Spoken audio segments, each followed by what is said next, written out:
si Kimi tsaka si Paolo na nagpapasalamat personally doon sa kanilang mga fans na nasa sinihan. Okay, kasi aware din sila mga kachike na yung iba doon ay may pasok. Okay, sabi nga ni Paolo doon, umabsent ka ba sa trabaho? Maraming salamat sa lahat nagpunta dito sa oras ninyo para lumabas ng Wednesday na hapon. Sure yung iba sa inyo absent pa. Maraming mga bashers, I think, yung nagsasabi or even minamaliit yung 12 million. Okay, marami yung nagsasabi na considering daw yung massive fan base ng Kim Pao, parang hindi nito na-reach mga kachika yung expectation ng mga tao.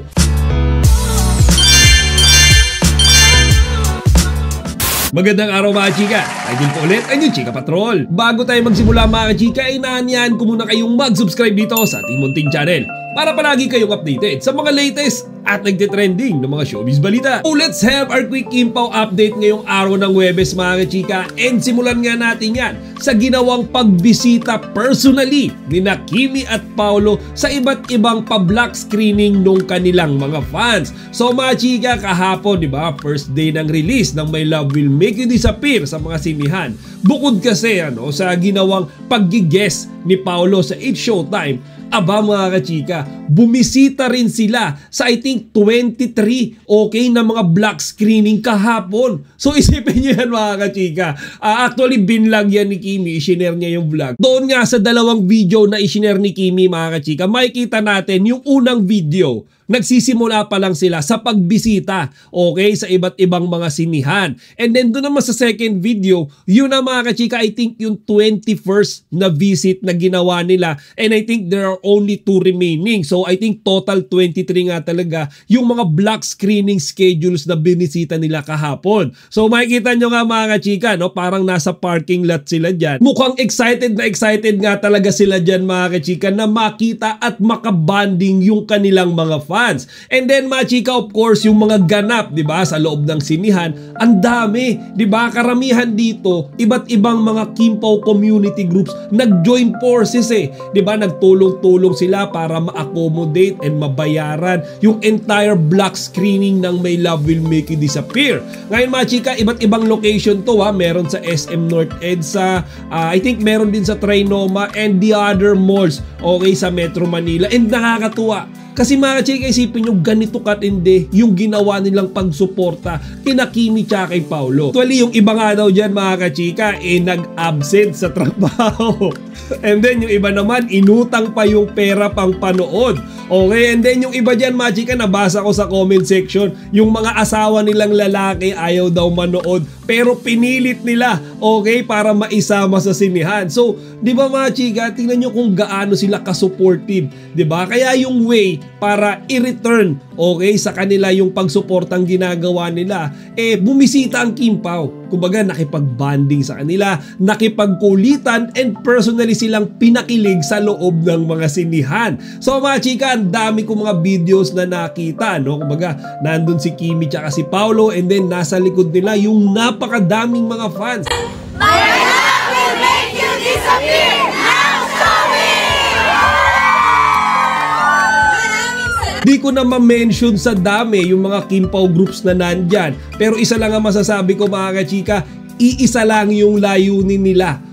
At iyon ay suportahan ang Kim Pao. Tuloy may napanood pa nga ako isang video kung saan makikita natin si Kimi tsaka si Paolo na nagpapasalamat personally doon sa kanilang mga fans na nasa sinihan. Kasi aware din sila mga kachike na yung iba doon ay may pasok.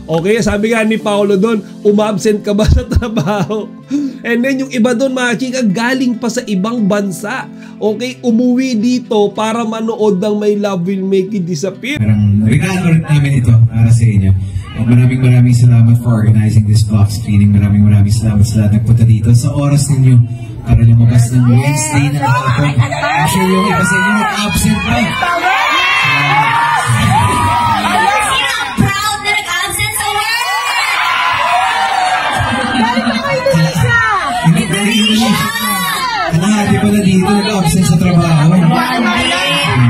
Di ba mga chika, talagang nakakatuwa. Pero higit sa lahat ng yan, makikita natin kina Kimi tsaka kay Paolo yung talagang dedication nila na i-promote yung kanilang pelikula.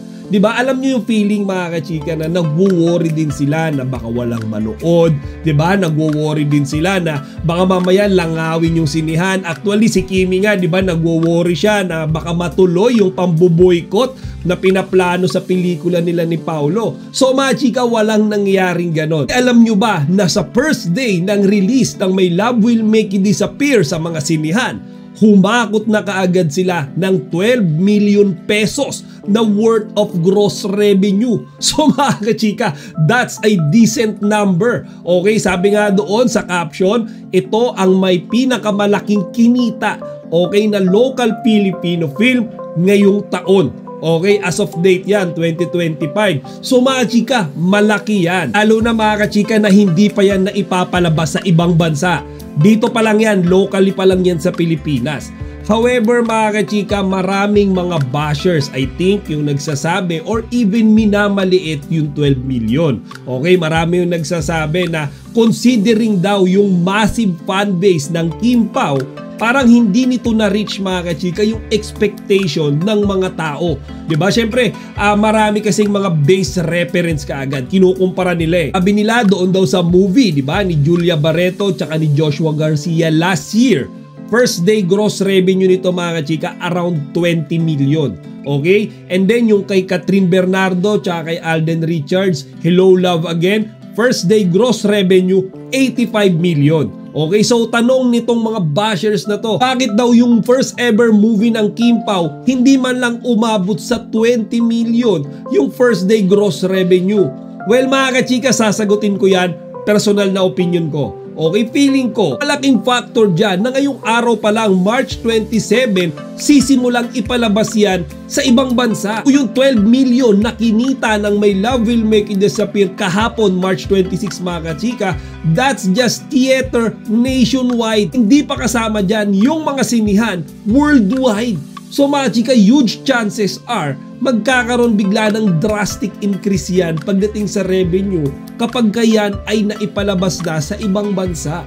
So plain and simple yan. And then mga kachika, nagkataon na yung release date, diba, ng My Love Will Make You Disappear, tumapat March 26. Mga kachika, yung petsang yan, petsa di peligro yan, lalo na doon sa mga empleyado eh. Alos lahat ng mga tao mga kachika, kapag kaganyang petsa, talagang tight na tight yan sa pera. Kaya ang ginagawa nila, nag-aantay sila hanggang katapusan ng buwan para gumastos. So mga chika, expect din natin na pagdating ng March 30, 31, bigayan ng sahod, biglang bubulusok din yan.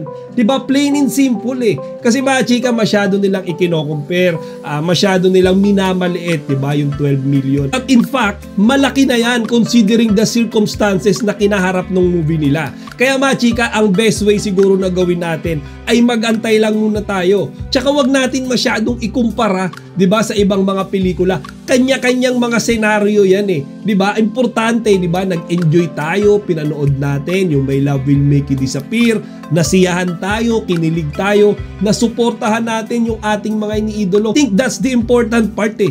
Diba, hindi yung inaabangan lang natin yung kikitain ng pelikula tapos ibabangga natin sa kinita ng ibang pelikula. So mga kachika, nakakatawa yung ganyang mindset and panigurado ko yung mga ganyang pag-iisip, mga bashers yan ng Kim Pao. Diba, kagaya nung lagi kong sinasabi dito sa ating munting channel, hopeful tayo na umabot ng 1 billion gross revenue yung My Love Will Make You Disappear. But it doesn't mean mga kachika na kapag hindi umabot, madidismaya tayo. Di ganon mga kachika. Kasi ang importante, napanood natin yung My Love Will Make You Disappear sa mga sinihan. Diba? Natapos yan gawin ni Kimi tsaka ni Paulo. Ngayon kung kumita man yan ng bilyones, bonus na lang yun mga kachika. Kaya sana, no, let's be patient, diba? Hintayin natin yung magiging gross revenue nila sa mga darating na araw. Huwag natin i-bash. Diba? Huwag tayo mag-post ng kung ano-ano sa social media. Siyempre kapag ka nasulyapan niya ni Kimi tsaka ni Paulo, masasaktan sila eh.